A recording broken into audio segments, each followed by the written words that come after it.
There is one disease in particular that can make losing weight extremely challenging. And that's even with our fancy dandy new medications on the market like Zepbound and Wegovy. And the irony is that losing weight can actually help to treat this condition. So, do you know what it is? Now, before I give you the answer, let's go over a couple of trials that looked at tirzepatide, aka Mounjaro, aka Zepbound, in this type of condition. The two trials that we're going to compare are SURMOUNT-1 trial and the SURMOUNT-2 trial. These were the big randomized controlled trials that basically allowed Zepbound to come to market and got the FDA approval. These two trials were essentially identical in their design. They involved one group of people getting tirzepatide and another group of people getting a placebo over a 72-week period. All of the participants had obesity, which was defined as a BMI greater than 30 or a BMI greater than 27 with some weight-related comorbidity.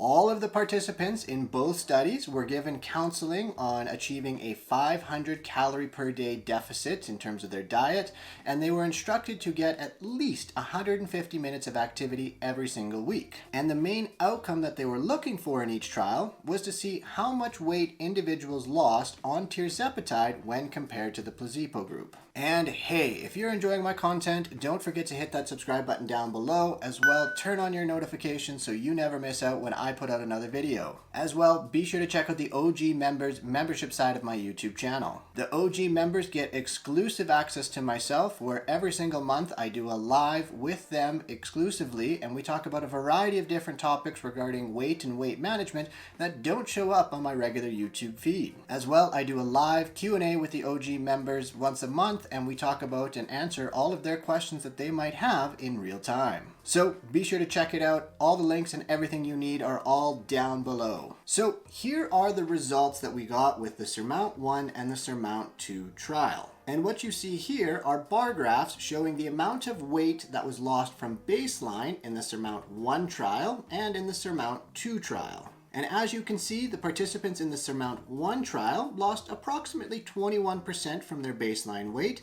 whereas the participants in the SURMOUNT-2 trial lost approximately 15%. So that's approximately a 6% difference in the amount of weight that was lost between the two trials, despite both of these trials being identical. So what exactly is the difference? What was different in the SURMOUNT-2 trial compared to the SURMOUNT-1 trial? The primary difference was that the participants in the SURMOUNT-2 trial had type 2 diabetes. And diabetes for that trial was defined as having an A1C that was between 7 and 10%. Now A1C is like your 3-month average blood sugar level. And the average A1C amongst all the participants was approximately 8%, so definitely within that diabetes range. Whereas the participants in the SURMOUNT-1 trial only had obesity. Nobody in that trial had any diabetes, although approximately 40% of the individuals in the SURMOUNT-1 trial had pre-diabetes, which was defined as an A1C between 5.7% and 6.4%. So what gives? Can type 2 diabetes really have that stark of an effect on your weight loss efforts? Or was this just a one-off in comparing two trials? Unfortunately, this has been a pretty common trend that we've seen with other weight management medications, including Saxenda and Wegovy, and it's also been a trend that we've seen with simply lifestyle interventions as well as things like bariatric surgery. So patients that have type 2 diabetes, on average, lose less weight compared to participants that have no diabetes. So what is it about diabetes that makes the efforts in terms of losing weight more challenging? Why do people lose less weight? And those are a great couple of questions. Unfortunately, we don't have a straightforward answer.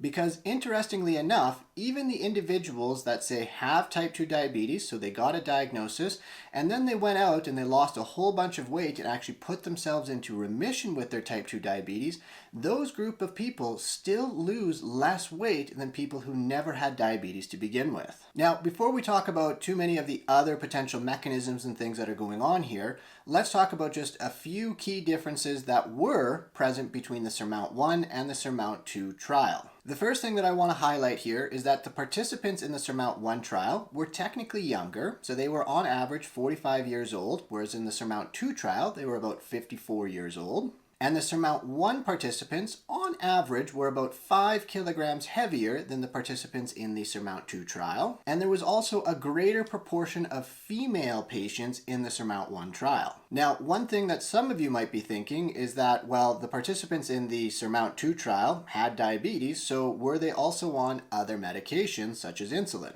So you would be correct in that assumption. A large number of the individuals in the SURMOUNT-2 trial were actually on metformin at the time of the study, and there was about 25% of the people in the trial that were on a class of medications called sulfonylureas. Sulfonylureas are known to be a weight-promoting medication in that they can cause an individual to gain weight when they go on it. But overall, all of these differences taken together between the two different trials doesn't really account for a 6% weight loss difference between the SURMOUNT-1 and the SURMOUNT-2 group. And by the way, if you are looking for some additional support on your weight management journey, then be sure to check out the links down below, whether it's just having a question or maybe you want some more individualized one-on-one coaching. Check out all the links down below. You can book a one-on-one with myself or shoot me an email and we can talk about some long-term coaching options.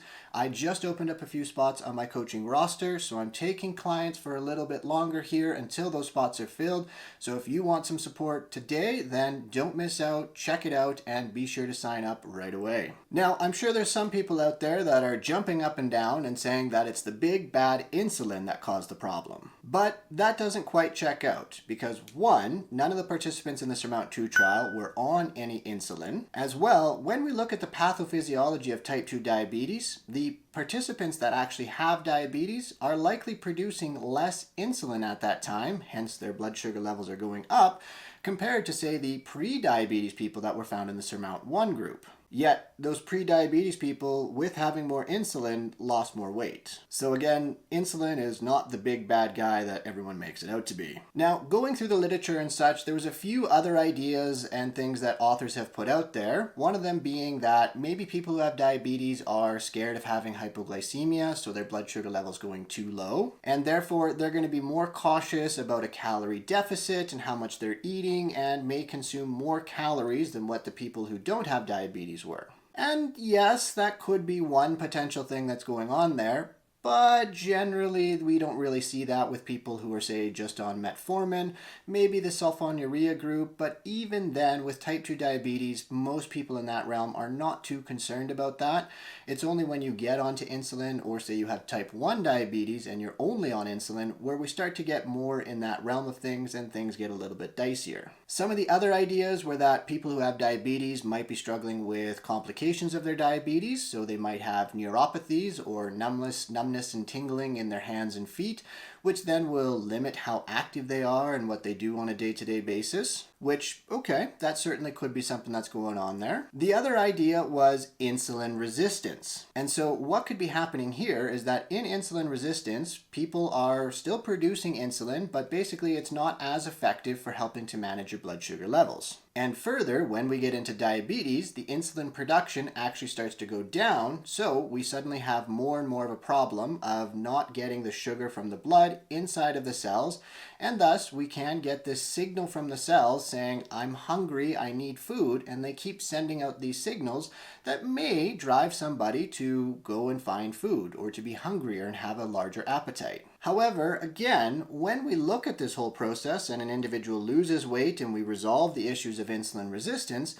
this whole problem should essentially resolve. But yet it doesn't do that. Because even the individuals who go into remission with type 2 diabetes still do not lose as much weight as people who just never had diabetes to begin with. Now, there was something else that was very interesting between these two trials, and that was the rate of the side effects that were experienced by the two groups of people, in particular when we looked at nausea and diarrhea, both of which can be very common side effects with tirzepatide and the other GLP-1 based medications. And as you can see in this graph right here, that orange line there is the group that was in the SURMOUNT-2, so they had the diabetes, and the blue line is the individuals from the SURMOUNT-1 trial with no diabetes. And as you can see, both the nausea, the rate of nausea, and the rate of diarrhea between the two groups, the SURMOUNT-2 group in particular, was at a lower level. So they experienced less nausea and diarrhea when taking the medication. So, does that potentially mean that the medication was having a less pronounced effect? It wasn't able to bind as tightly to the receptors and have the effect in causing a side effect? And does that also translate that maybe it's not as effective in terms of helping with the weight management side of things too? Now, this is where I think we're getting somewhere. And certainly we do have some data that when individuals have type 2 diabetes, their body becomes less sensitive to GLP-1, GIP, and the other incretin hormones, even their naturally produced incretin hormones. So we could be pumping in these medications like tirzepatide and Wegovy and such, but if the medication is binding to the receptor and we're not getting as much of a response, well, yeah, you're probably not going to get as much side effects, and you might not get as much benefit in reducing food-seeking behaviors, appetite, and hunger. And so, does the development of diabetes then lead to damage amongst these appetite regulatory pathways? Maybe. Maybe, just maybe. And there's other evidence that shows there might be some issues with things like leptin and development of leptin resistance and so on and so forth. And all of that would certainly keep in line with the individuals that go into remission after having diabetes and still not losing as much weight. Their body, the damage is done, and they're just not as sensitive anymore.